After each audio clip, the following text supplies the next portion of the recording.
शिव पुराण महात्म्य 5वां अध्याय। बिंदु का पिशाच योनि से उद्धार में दिव्य देह धारण कर शिवगान करते हुए शिवपुरी में पार्षद बना।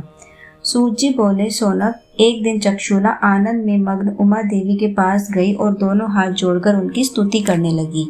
चक्षुला बोली, हे गिरिराज नंदिनी स्कंद माता उमा, आप सभी मनुष्यों एवं देवताओं द्वारा उच्च तथा समस्त सुखों को देने वाली हैं।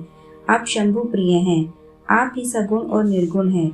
हे सच्चिदानंद स्वपूर्णी, आप ही प्रकृति की पोषक हैं। हे माता, आप ही संसार की सृष्टि पालन और संहार करने वाली हैं। आप ही ब्रह्मा विष्णु और महेश को उत्तम प्रतिष्ठा देने वाली परम शक्ति हैं।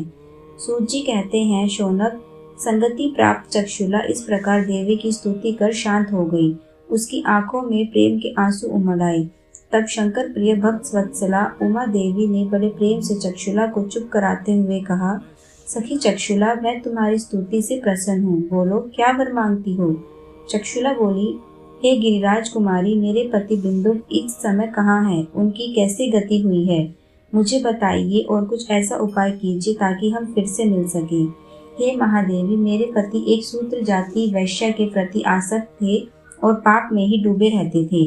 गिरजा बोली, बेटी, तुम्हारा पति बिंदु बड़ा पापी था। उसका अंत बड़ा भयानक हुआ।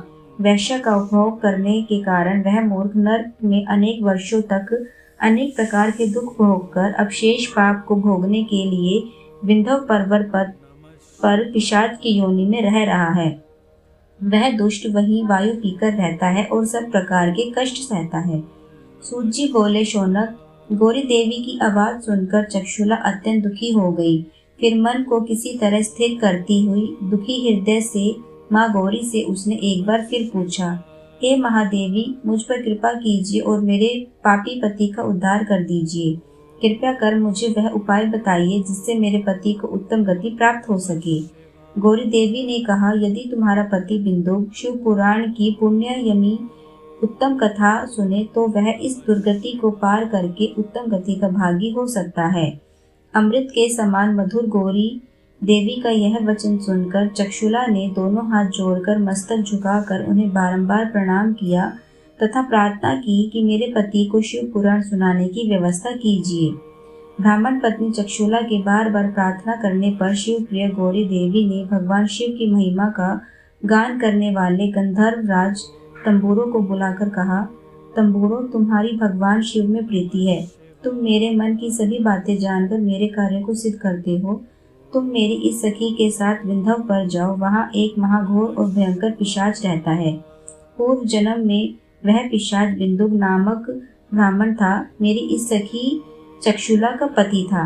वह वैश्यगामी हो गया। उसने स्नान संध्या आदि नित्य कर्म छोड़ दिए। क्रोध के कारण उसकी बुद्धि भ्रष्ट हो गई थी।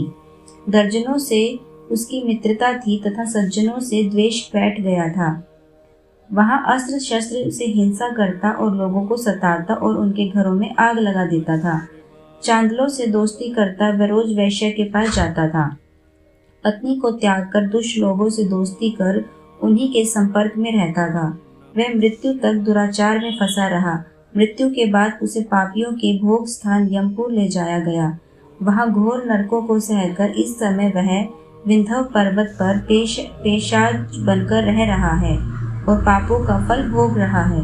तुम उसके सामने परम पुण्यमयी पापों का नाश करने वाली शिव पुराण की दिव्य कथा का प्रवचन करो। इस कथा को सुनने से उसका हृदय सभी पापों से मुक्त होकर शुद्ध हो जाएगा और वह प्रेत योनि से मुक्त हो जाएगा।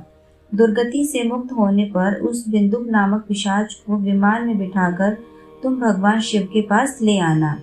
सूत जी कहते हैं, शौनक, माँ उमा का आदेश पाकर गंधर्व राज तंबूरो प्रसन्नता पूर्वक अपने भाग्य की सराहना करते हुए चक्षुला को साथ लेकर विमान से पिशाच के निवास स्थान पहुंच गया।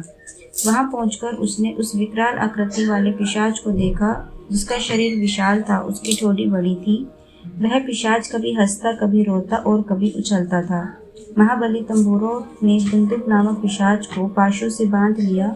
उसके पश्चात तंबूरों ने शिव पुराण की कथा बाँचने के लिए स्थान तलाश कर मंडप की रचना की। शीघ्र ही इस बात का पता सभी लोगों को चल गया कि पिशाच के उद्धार हेतु देवी पार्वती की आज्ञा से तंबूरों शिव पुराण की अमृत कथा सुनाने विंध्य पर्वत पर आया है। उस कथा को सुनने के लिए बहुत से देवर्षि वहां पहुंच गए। सभी को आदर पूर्वक स्थान दिया गया। पिशाच बिंदु को पाशों में बांधकर आसन पर बिठाया गया और तब तंबूरों ने परम शिव पुराण की अमृत कथा का गान शुरू किया। उसने पहले विंध्य संहिता से लेकर 7वीं वायु संहिता तक शिव पुराण की कथा का स्पष्ट वर्णन किया।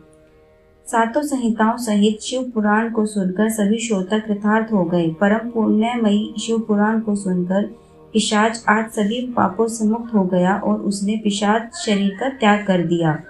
शीघ्र ही उसका दिव्य रूप सामने आ गया। उसका शरीर गौर वर्ण का हो गया। शिव पर श्वेत वस्त्र एवं पुरुषों के आभूषण आ गए।